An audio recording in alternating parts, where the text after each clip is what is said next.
Hey guys, what's up? Exo Vendetta here. Now today I got 3 topics to talk about. Bioshock Remastered Collection confirmed for PS4, Xbox One, and PC. Alright, after outing the compilation on its own website, 2K has confirmed Bioshock the Collection, a remastered anthology of Bioshock, Bioshock 2, and Bioshock Infinite. It costs $60 and launches in North America on September 13th, Australia on September 15th, and internationally on the 16th of September. Now, Bioshock the Collection includes all 3 games and all of the DLC released for them. Additionally, it will include a director's commentary feature called Imagining Bioshock with director Ken Levine and lead artist Sean Robertson. Leading on, it says, the remastered version of Bioshock 2 will not include the multiplayer. It's worth noting that the PC version of Bioshock Infinite included in the collection is not being remastered because it already meets current-gen console standards and runs smoothly on high visual settings. The compilation is being developed by Blind Squirrel Games, which collaborated with Irrational Games on the development on the original release of Bioshock Infinite. We'll have to wait to see how the remastered versions of Bioshock games fare, but the original versions all received glowing reviews from GameSpot. Bioshock received a 9 in our review, Bioshock 2 scored an 8.5, and Bioshock Infinite earned itself a 9. You can see everything the collection comes with after down below. Alright, Bioshock 1 comes with the DLC Museum of Orphaned Concepts, Challenge Rooms DLC, and Director's Commentary Imagining Bioshock. That's right. Now, number 2 will come with, does not include its multiplayer mode, of course. Yeah, I know. They said that. Sorry, that's not the DLC. Minerva's Den DLC, and Protector Trials DLC. Okay, and Bioshock Infinite will come with the DLC Clash in the Clouds, Burial at Sea Part 1, Burial at Sea Part 2, Episode 2, sorry, they're episodes, not parts, and Columbia's Finest Pack DLC. Well, there you go, guys. It comes with all that DLC, the remastered versions for consoles coming out September 13th. You're welcome, guys. I'm actually excited for this because the first Bioshock was the original that I beat and I loved it. I didn't care for the second one. I mean, I'm pretty sure it was a good game. I just probably didn't play enough of it to give it a chance. But I like Infinite and the first one better. That's just my personal pick, but it's nothing against the franchise. I love all of them in a way. But anyways, moving on to the other news. Blizzard finally fixes Overwatch's basketball hoop. Heroes never die, and then it says air horn. Okay.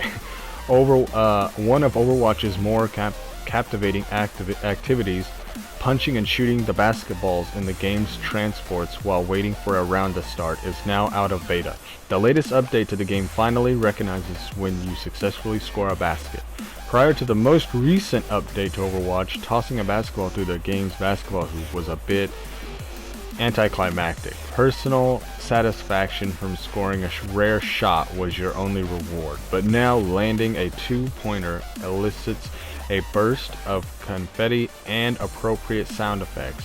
Here's a peek at Overwatch's important new development captured from a stream from Twitch user Munition. As part of the basketball hoop patch, Blizzard also released a minor update to Overwatch that adds competitive play to the team-based shooter. Okay, that's good. That's cool. Don't worry, guys. You can see the video when I put the links of the articles in the description. So, don't trip. Don't trip. Okay. Now moving on to the next news that we have. The final topic today is Asemblance. Is a mindfuck of a game that you should try. A little bit of PT mixed in with the Stanley Parable. Asemblance is a video game experience that totally messed with my head. What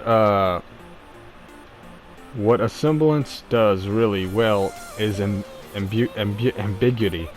God damn. You will spend most of your time wondering if aspects that the game presents are actually real. But let's back up for a second here. At first, you wake up a test chamber but you have no idea who you are or why you got there. In front of you, there is a console.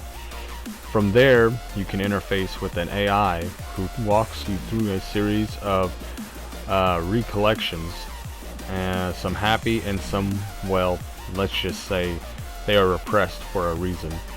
Throughout it all, you can walk around holographic renditions of your memories, examining different objects while the AI comments on everything around you. Without spoiling too much, the more you explore these memories, the more you realize that things aren't what they seem.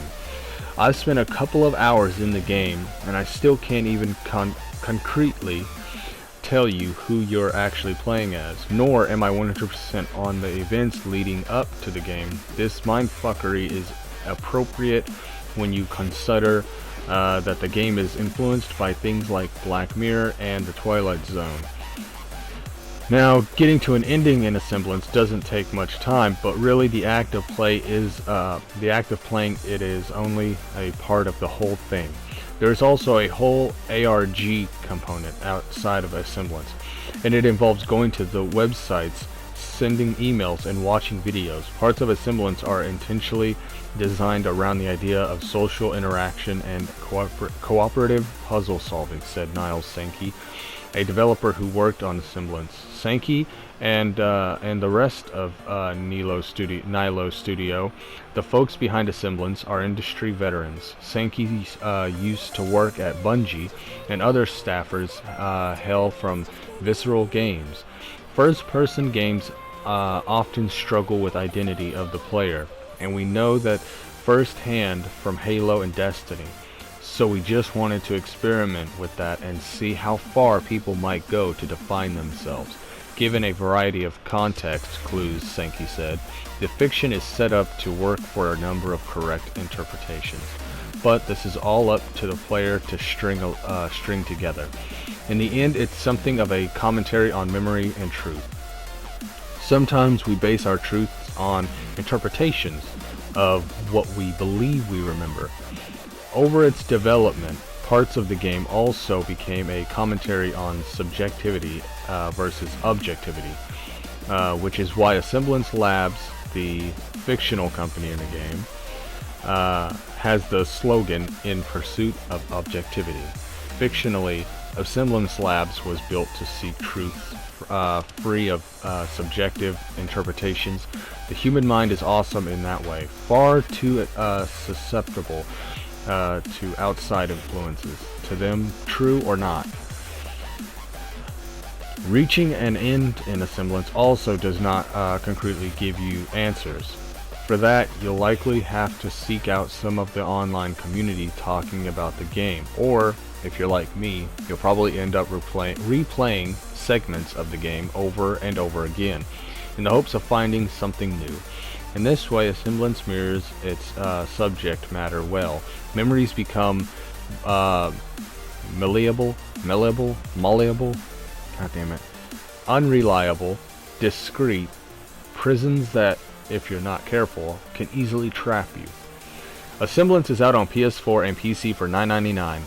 For more entries in the anthology dropping sometime in the future, each episode will have its own self-contained plot, but there will be deeper connections linking all episodes together, Sankey said. There are actually clues buried in the current release that hint on the next plot and setting.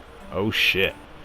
There you go, guys. I'm actually gonna get this game Asemblance. I don't know if I told you yet, but I'm psyched about this game because I've seen it on the store already, like, I think that was like 2-3 days ago, and I didn't know it was going to get this popular, but it seems really interesting. I want to be one of the first before anybody else plays it. Markiplier, anybody. Like, that'd be cool if I played it before any of them, because I think it'd get, good views, and I think you guys would really love it, If you guys are into those mystery games, you should get it yourself. Play it before me, even. If you got $10 right now, guys, you should probably go check it out. Read about it, look up the trailer, the pics. I've seen it all. It looks really good, and it does kind of give a feel of PT without the whole repetitive same area type of thing. I know, but It's definitely looks interesting. It looks like it's worth playing, especially if there's going to be more to it than that later on in the future. So you can expect more from the game. Unless you guys want to wait for the anthology, but whatever, that's your personal opinion. Comment down below what you guys think about the news today and the topics, what your opinion is on all of these news.